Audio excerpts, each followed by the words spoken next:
Nosso tema de hoje, mais uma vez, é sexualidade masculina. Nós recebemos centenas de e-mails e vamos responder as questões relacionadas à ejaculação precoce, disfunção erétil, fimose, entre tantas outras. Eu recebo Renato Falsi Júnior, urologista do Hospital das Clínicas, da Faculdade de Medicina da Universidade de São Paulo, que me ajuda nesta tarefa. Vamos começar já com uma perguntinha do Sidney, que também tem a ver com ejaculação precoce. Olha só, ele é de Cabo Verde e pergunta como podemos acabar com a ejaculação precoce. Outra dúvida é que tem uma pele envolvendo a cabeça do meu pênis. Isso atrapalha a relação sexual. Como tratar esse problema? Bom dia, Tatiana. É um prazer estar de volta aqui no seu programa. Obrigada, Renato.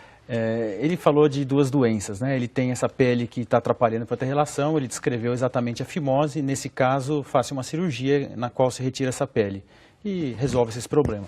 A ejaculação precoce, que é essa dificuldade em controle, ter uma ejaculação mais rápida do que o necessário para ter um bom relacionamento sexual, ela exige um tratamento, muitas vezes, medicamentoso, combinado com tratamento com apoio de psicoterapia. E tem sucesso com esse tipo de tratamento.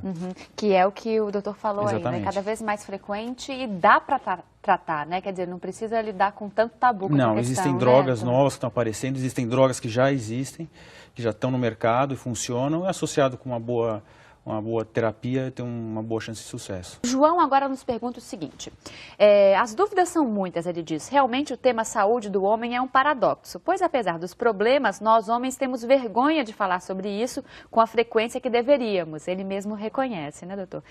Eu particularmente deveria consultar um sexólogo, mas não vou, ele está dizendo que não consegue, tem problema com isso. Ele diz que tem um pênis de 10 centímetros ereto. Isso é normal? Ele pergunta. Sou muito complexado com isso. Nunca, jamais, em toda a minha vida, vi um homem com um membro tão pequeno quanto o meu. O funcionamento na hora H é insatisfatório. Muitas vezes o pênis sai da vagina em posições mais exóticas. O orgasmo chega rápido demais ou o ato sexual demora demais sem chegar ao orgasmo. Afinal, o que está acontecendo? Ele pergunta, doutor Renato. Ele mesmo já percebeu que é bastante complexo, porque ele queixou de muitas coisas de uma vez só, né? A questão do tamanho do pênis, existem estudos que mostram que em torno de 11, 12 centímetros é um tamanho normal.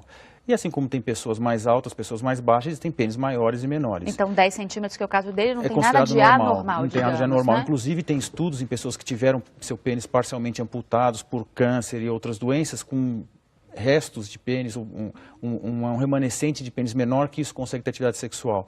Então esse em princípio não é o problema. Agora ele percebeu uma coisa muito clara, que o homem demora para procurar um médico. Então provavelmente ele vai obter informações em outros lugares. E nisso as mulheres estão bastante na nossa frente. Porque para cada homem que vai no médico fazer um check-up, 6 mulheres vão fazer o check-up. A diferença é que a mulher não põe no jornal. Ela vai, já está acostumada, faz parte da cultura. E o homem, cada vez que vai, faz piada, todo mundo fica sabendo, tudo aquela coisa. Mas estamos dando um passo grande já. Os homens estão reconhecendo que existe o problema. E acho que dentro de alguns anos vamos estar chegando perto das mulheres. Esse é o objetivo. Mas certamente ele precisa se vincular a um urologista, fazer o seu check-up de saúde, que ele mesmo reconheceu que tem dificuldade em fazer, abordar todas essas questões, tem que ser um médico com quem ele tem uma boa empatia, abordar a questão do quanto que isso incomoda. A ejaculação precoce não tem a ver com o tamanho do pênis, mas também é um outro problema associado à ansiedade.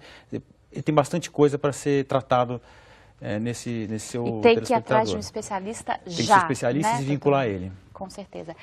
O João Batista, de Italva, no Rio de Janeiro, pergunta o seguinte. Há cerca de 3 anos fui submetido a uma cirurgia para a retirada da próstata devido a um câncer. Desde então sofro de estenose, sendo vítima de sintomas como diminuição do jato urinário, esforço miccional, etc. Acordo várias vezes durante a noite para urinar. Tenho gotejamento de urina após terminar a micção e necessidade de urinar várias vezes ao dia. Os tratamentos que têm sido submetidos, como dilatação e uretroplastia durante esse tempo, não têm tido muito sucesso. O problema se repete constantemente, me causando sofrimento, constrangimento e muita tristeza. Gostaria de saber se existe alguma nova técnica, algum milagre, ele pergunta, que me devolva a alegria e uma boa qualidade de vida. Esse o telespectador foi vítima do câncer da próstata, depois do câncer de pele é o câncer mais comum que tem no homem, né? É extremamente importante, daí, provavelmente ele foi pego logo no começo, foi tratado. Nesse caso, só para explicar o porquê que ocorre esse estreitamento, estenose e estreitamento é a mesma coisa, né? Retira-se a próstata e faz uma costura entre a bexiga e a uretra, que é o canal. Então a próstata é totalmente retirada porque nela contém um câncer, né? E raramente essa costura, essa sutura pode estreitar. Ou a própria uretra, pela permanência da sonda e tal, pode se estreitar. Existe tratamento. Às vezes o tratamento não tem o resultado que a gente quer logo de imediato e mais de uma cirurgia é necessária. Provavelmente é o caso dele. Então existe tratamento, a resposta existe tratamento.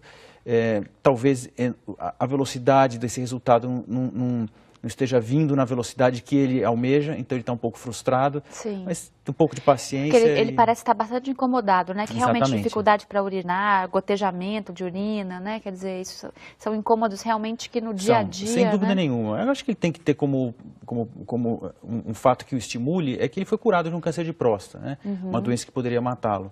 Então o resto é efeito colateral de uma cirurgia, no caso dele foi mais que a média, a grande maioria não tem nenhum problema relacionado a isso no pós-operatório. E ele vai ter que lidar com esses sintomas, com esses problemas e vai ficar bom. A Patrícia Batista pergunta o seguinte, ela diz que mora na Alemanha, tem um filho de 6 anos. Gostaria de saber como agir, pois várias vezes já flagrei ele se masturbando. O filho tem 6 anos. Não sei como agir e também não sei se é normal, pois ele ainda é muito pequeno. Desde já agradeço, parabéns pelo programa. Patrícia, doutor Renato. A Patrícia tem um filho normal, né? A masturbação é um ato normal nos seres humanos, em muitos animais. E a primeira atitude que ela deve tomar é não tratar o filho dela como um extraterrestre, ele é uma criança normal. Então deve oportunamente explicar que isso culturalmente se faz em um ambiente privativo, evitar excesso de repressão, isso vai ter consequências mais para frente, também não deve ser estimulada em excesso. Mas quer dizer, tratar com naturalidade. Naturalidade, é a primeira orientação. Tem uma idade, mais ou menos, uma tem. estimativa para que isso comece? Não tem idade. No passado acreditava-se que na adolescência, na puberdade, quando começavam os hormônios, a ter uma produção maior de hormônios, que isso se intensificava. Mas hoje já se sabe que a criança, desde muito pequena, se masturba. E às vezes a criança não tem nem consciência disso. Ela faz algum ato que gera algum prazer, ela não tem essa consciência de que isso é uma coisa que está fazendo um sexo, uma coisa assim, com esse peso que os adultos dão para isso. Então a melhor forma de tratar, a gente até fala tratar, parece que está falando de uma doença, não é. A melhor forma de lidar com esse problema, com essa situação, é com naturalidade.